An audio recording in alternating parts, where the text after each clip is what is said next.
Ketubamayaranto Dayako Kasapo Bijupaman Dayadamman Etta Nibbattate Phalan Saddhamma Dasana Kale Sadhu Sadhuti Basato Mukato Vayati Gandho Uppalang Vayato Dakiti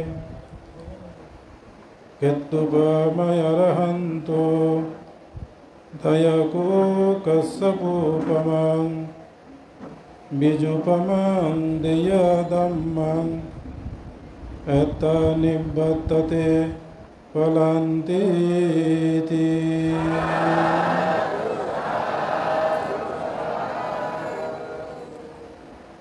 আজ বাঙালি বৌদ্ধদের জন্য যারা তেরোবাদী আদর্শে উজ্জীবিত, বিশেষ করে তাদের জন্য এই দিনটি অত্যন্ত পুণ্যময় দিবস, ঐতিহাসিক দিবস এবং তাৎপর্যমণ্ডিত দিবস এবং গুরুত্বপূর্ণ দিবস। এই দিনটিতেই তথাগত সম্যক সম্বুদ্ধ আমাদের ঐতিহাসিক মতে পারলীয় বনে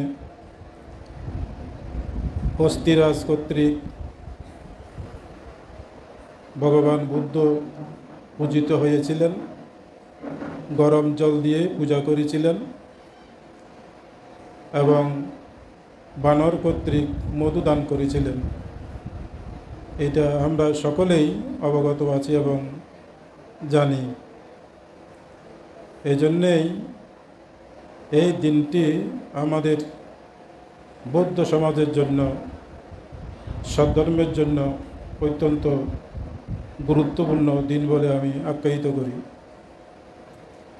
আজকের এই শুভ দিনে, শুভক্ষণে, শুভ মুহূর্তে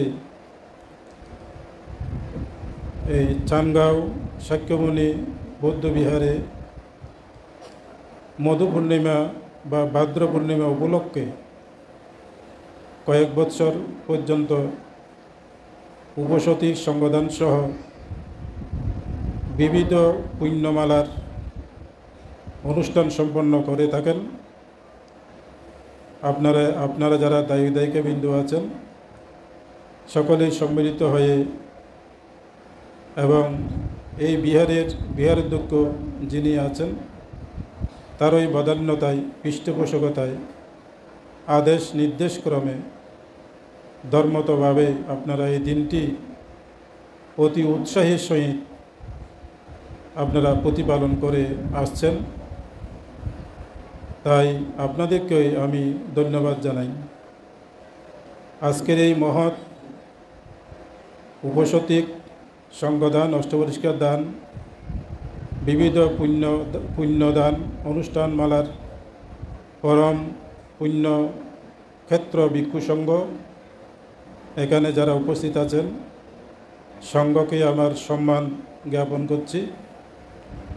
বিশেষ করে এই বিহারের অধ্যক্ষ আয়ুষ্মান, সাবেক সকল মহাসচিব, বাংলাদেশ সংঘরাজ ভিক্ষু মহাসভার মহাসচিব, সদ্ধর্ম কবি, বিবিধ উপাধিতে ভূষিত আন্তর্জাতিক খ্যাতিসম্পন্ন পুণ্যপুরুষ, তীক্ষ্ণ বুদ্ধিসম্পন্ন, যিনি দেশতে দেশান্তরে জাতি বর্ণ ধর্ম নির্বিশেষে সকলের মঙ্গলের জন্য, কল্যাণের জন্য নিবেদিত প্রাণ হয়ে ব্রহ্মচর্য জীবন যাপনের মাধ্যমে শাসন সদ্ধর্মকে রক্ষা করে চলেছেন।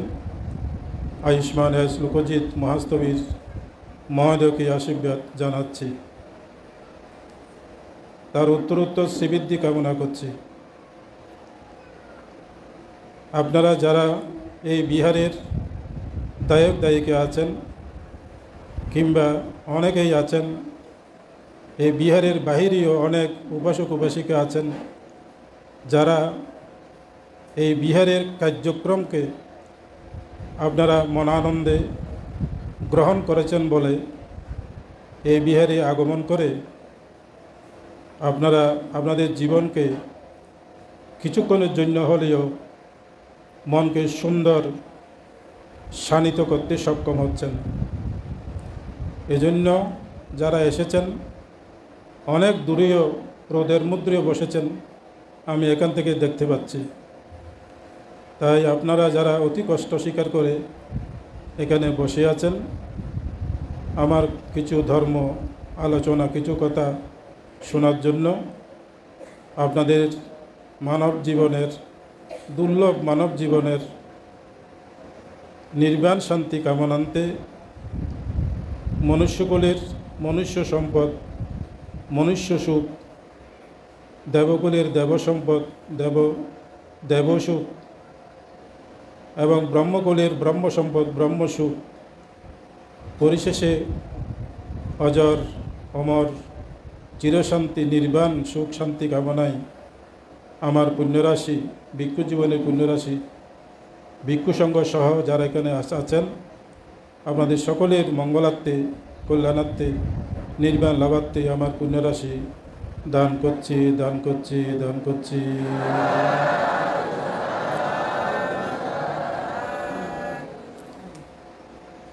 আমি বিশেষ করে কয়েক বছর যাবৎ স্বাস্থ্যগত কারণে বেশি ভালো নেই। তারপরেও বিশেষ বিশেষ ক্ষেত্রে যেমন করতলা, উনয়নপুরা, মুকুটনাইট এবং সারমেদ বৌদ্ধবিহার, যেখানে আমাকে খুব শ্রদ্ধা করে আহ্বান করে সেখানে আমি গমন করি এবং এখানেও আমি আজকে আসছি একমাত্র লোকজিৎ ভিক্ষুর আহ্বানে। বিশেষ করে এখানে যে বুদ্ধ প্রতিবিম্বের কথা বলা হয়েছে, সেই বুদ্ধ প্রতিবিম্ব আমি আজ বহু বৎসর যাবৎ এখানে যখন আমাদের আইপাল ভান্তের শিষ্য সুনন্দ ভিক্ষু ছিল, তখন থেকেই আমি এই বিহারে আগমন এবং তখন হতেই মাস্টার ডিগ্রি প্রিলিমিনারি এই বিহার থেকে আমি সম্পাদন করেছিলাম। এজন্য এই বিহারের যারা অতি পরিচিত জন, ঈশ্বরচন্দ্র বড়ুয়া, স্বপন বড়ুয়া, তাদের কাছে বিশেষ পরিচিত ছিলাম এবং আরও অন্যান্য জন, তাদেরকে আমি পুণ্যদান করছি। শ্রদ্ধাবান শ্রদ্ধাবতী উপাসক উপাসিকাগণ, মানমার মধ্যে একজন অরহন্ত ভিক্ষু ছিল, তার নাম ছিল আরিয়া বংশা। এমনি তার ডাক নাম ছিল ইয়াংসা ভিক্ষু। ইয়াংসা ভিক্ষুর অর্থ হচ্ছে জলধারা ভিক্ষু। জলধারা ভিক্ষু যেমন আমাদের বনভান্তের কিন্তু বনভান্তে এটা নাম নয়। বনভান্তের প্রকৃত নাম হচ্ছে সাধারণানন্দ মহাতেরো। সাধারণানন্দ মহাতেরো দৈন্যাপাতার মধ্যে ছিল প্রায় 12 বৎসর। সেখানে ধ্যান করতে করতে করতে করতে এখানে রাঙামাটিতে নিয়ে আসছেন রাজবংশের লোকেরা। তখন থেকে উনার নাম, বনেতে ধ্যান করেছিল বলে তার নাম রেখেছিল বনভান্তে। ঠিক সেরকম এই বার্মার মধ্যেও এই ভিক্ষুর আসল নাম ছিল আর্য বংশ, আরিয়া বংশ। কিন্তু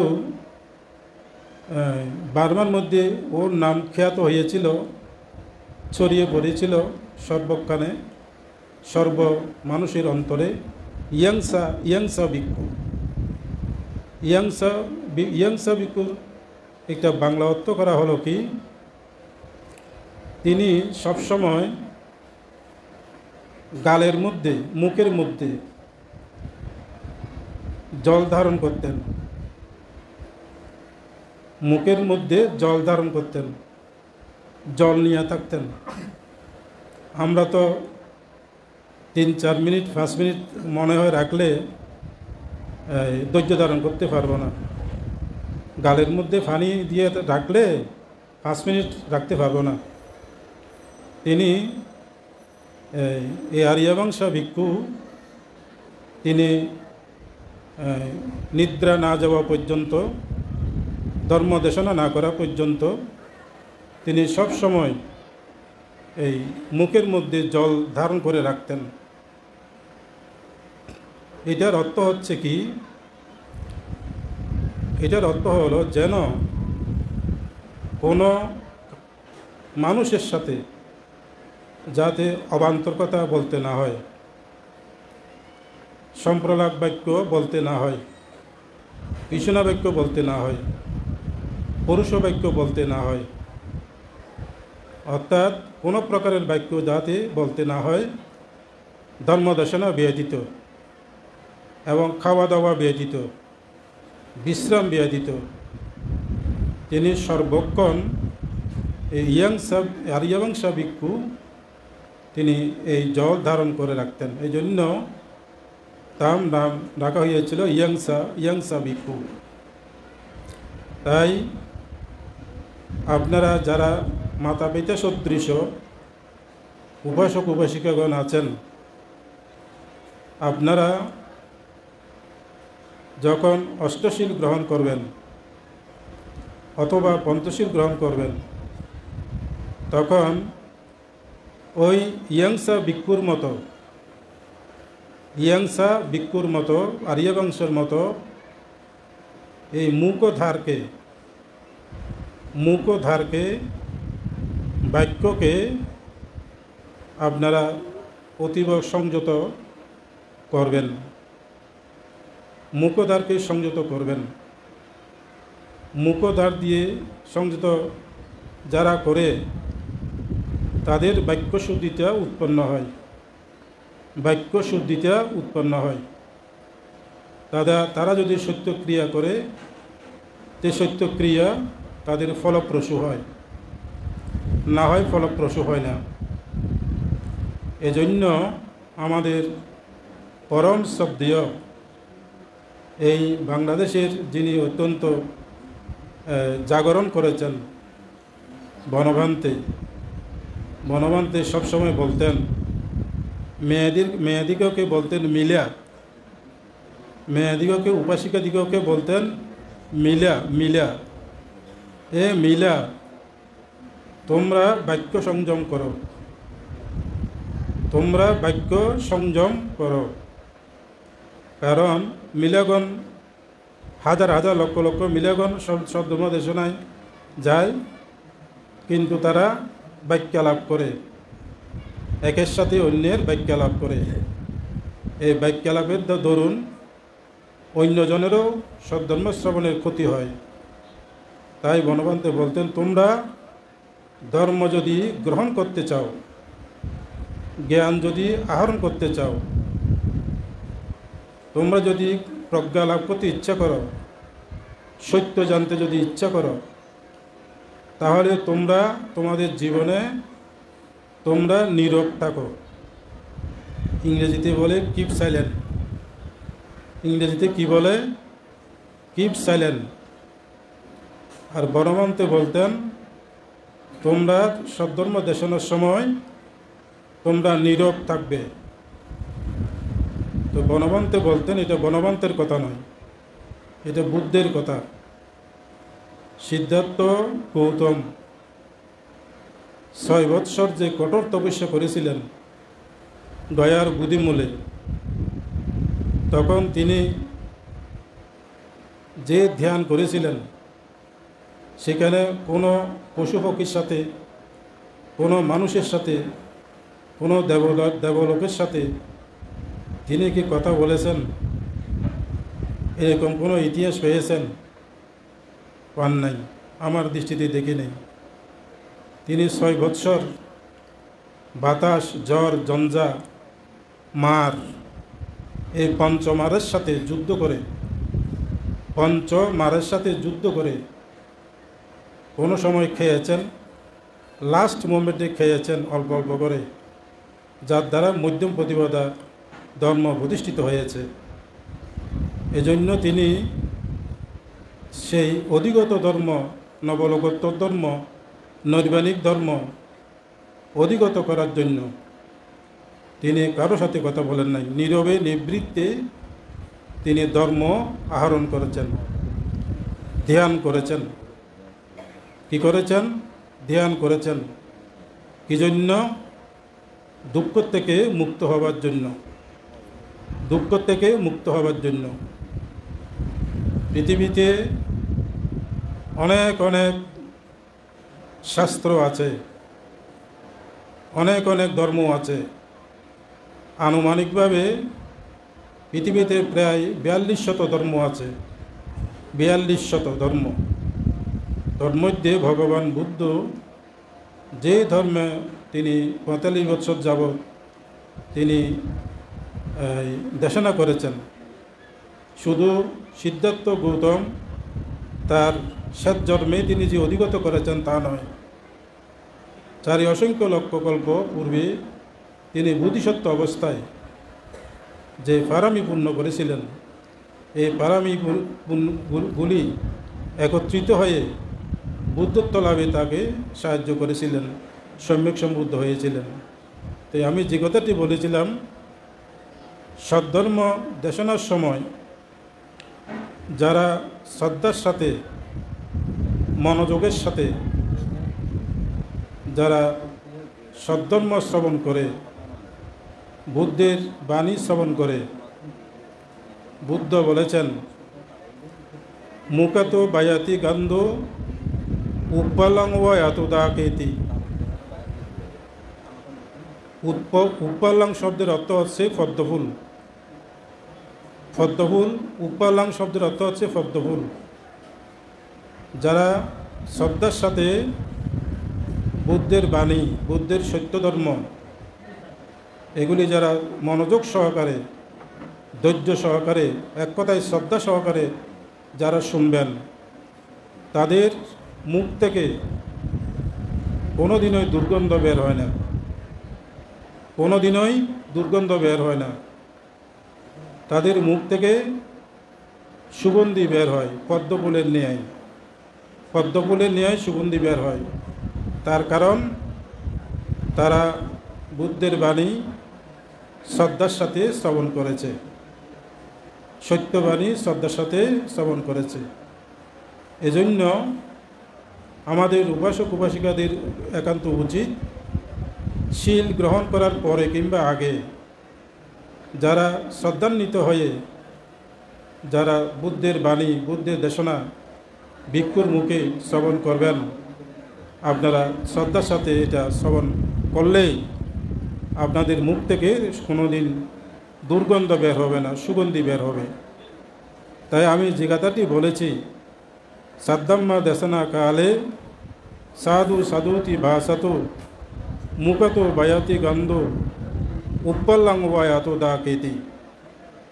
অর্থাৎ তাদের পদ্মফুলের ন্যায় যে সুগন্ধি, সেই সুগন্ধি মুখ থেকে তাদের সুগন্ধি বের হয়।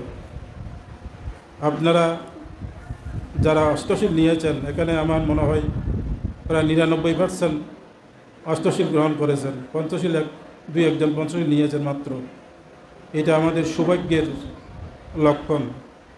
তাই আজকে এই উপসতিক সংবাদানে আপনারা শ্রদ্ধার সাথে এখানে ধর্ম শ্রবণ করার জন্য, ধর্ম গ্রহণ করার জন্য এখানে এসেছেন, ধর্ম অধিগ্রহণের জন্য এখানে এসেছেন।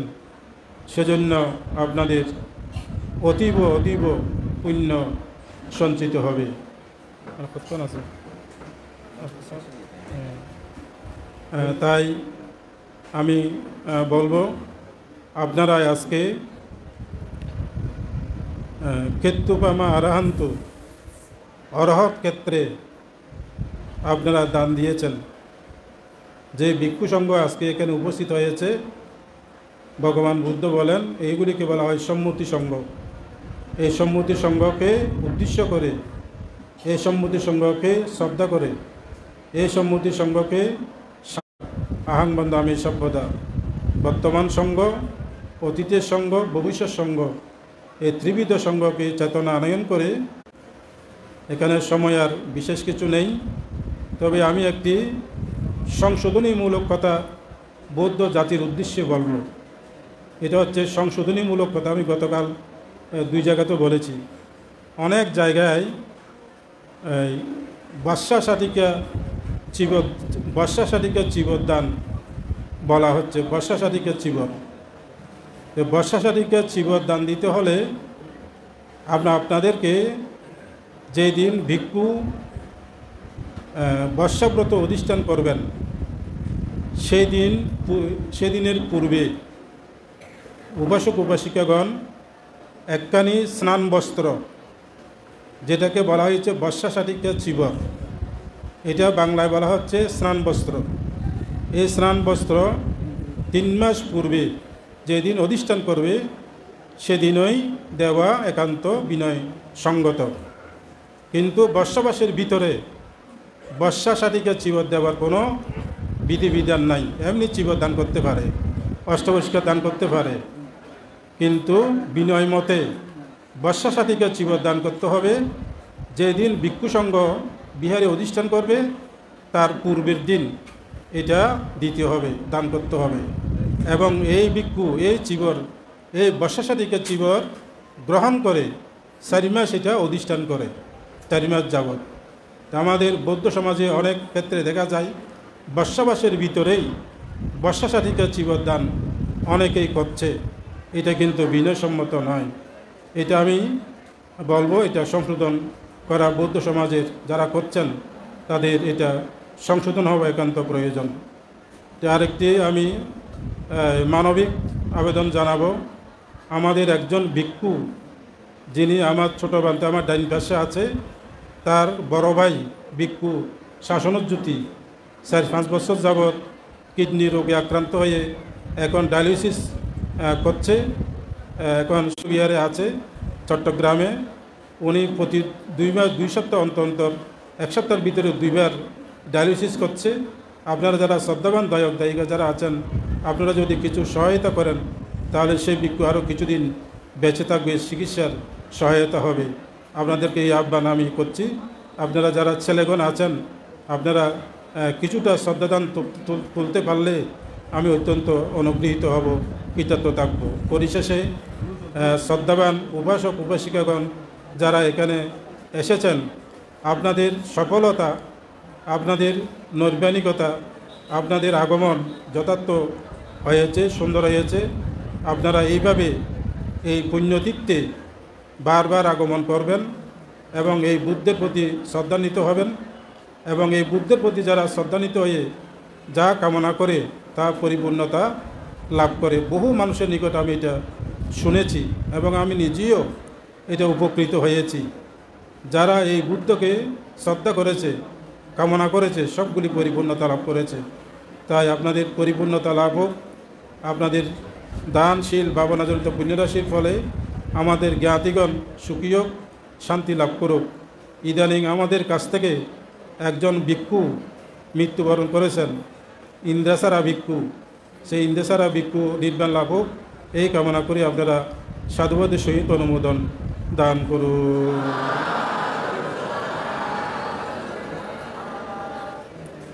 আপনারা যারা পারেন ওই ভিক্ষুর মানে চিকিৎসার জন্য কিছু কিছু শ্রদ্ধাদান দিবেন, এই আবেদন আমি করছি। পরিশেষে আবারও আমি লোকজিৎ ভিক্ষু কে আমি আমার ভিক্ষু জীবনের আজকে যে আমাকে 2-1টা কথা বলার জন্য এখানে সুযোগ দান করেছেন, ভবিষ্যৎ তিনি আমাদের আগামীবারের মহাসচিব পদে আবারও দণ্ডায়মান হোক, এই আশীর্বাদ আমি করছি।